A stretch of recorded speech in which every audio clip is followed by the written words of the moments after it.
রাত তখন প্রায় 12:30। রেল লাইনের ধারে ছোট্ট একটি স্টেশন ঘনাপুর। দিনের বেলা সেখানে মানুষজনের আনাগোনা থাকলেও রাত হলেই চারপাশে নেমে আসে ভয়ঙ্কর নিস্তব্ধতা। স্টেশনে প্ল্যাটফর্মে শুধু একটা কেরোসিনের ল্যাম্প আলোয় কাঁপছে।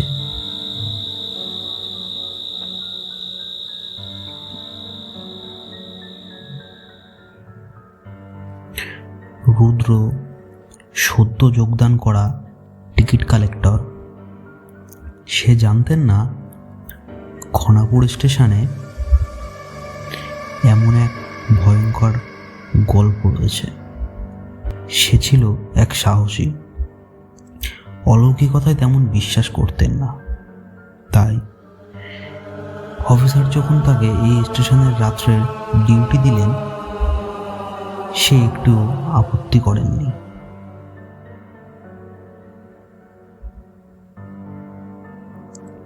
প্রথম রাত সব ঠিকই ছিল, কিন্তু রাত 12টা 3 নম্বরের লাইনে একটা পুরনো ট্রেন ধীরে ধীরে ঢুকছে।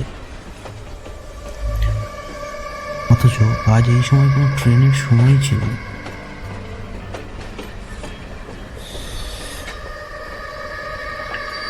অবাক হয়ে ট্রেনটা দেখছিলেন রুদ্র। দরজা খুলে একে একে নামতে লাগলো যাত্রীরা, কিন্তু তাদের পোশাক, মুখের ভাব সব যেন একটা অন্য সময়ের অতীতের। হঠাৎ রুদ্র লক্ষ্য করে যাত্রীরা সবাই মুখ নিচু করে হাঁটছে, কেউ কারোর সঙ্গে কথা বলছে না। একটা শিশু হঠাৎ তাকিয়ে রুদ্রর দিকে মৃদুল হেসে বলল, তুমি তো নতুন, কাল এই সময় আমরাও এসেছিলাম। ঠান্ডা স্রোত বয়ে গেল তার শরীর জুড়ে। সে ছুটে অফিস ঘরে ঢুকে দরজা বন্ধ করলেন, কিন্তু তখনই ট্রেনের হুইসেল কানে যেন ঝড় বয়ে নিয়ে এল। বাইরের ঘড়িতে তখন 12:13। পরের দিন সকালে স্টেশন মাস্টার আসার পর রুদ্র সব খুলে বললেন। তিনি চুপচাপ বললেন,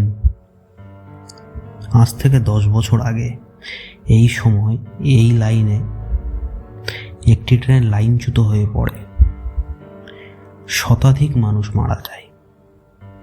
তারপর থেকেই ঠিক এই সময় সেই ট্রেন আবার আসে।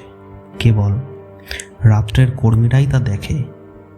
কেউ টিকতে পারেনি আজ পর্যন্ত বেশি দিন এই স্টেশনে। তবে রুদ্রর শেষ কথা ছিল বন্ধুরা, রুদ্র আর কখনোই ঘনাপুর স্টেশনে ফিরে যায়নি। তবে মাঝে মধ্যে কেউ কেউ রাত 12:13 সেই ট্রেনের হুইসেল এখনো শুনতে পায়।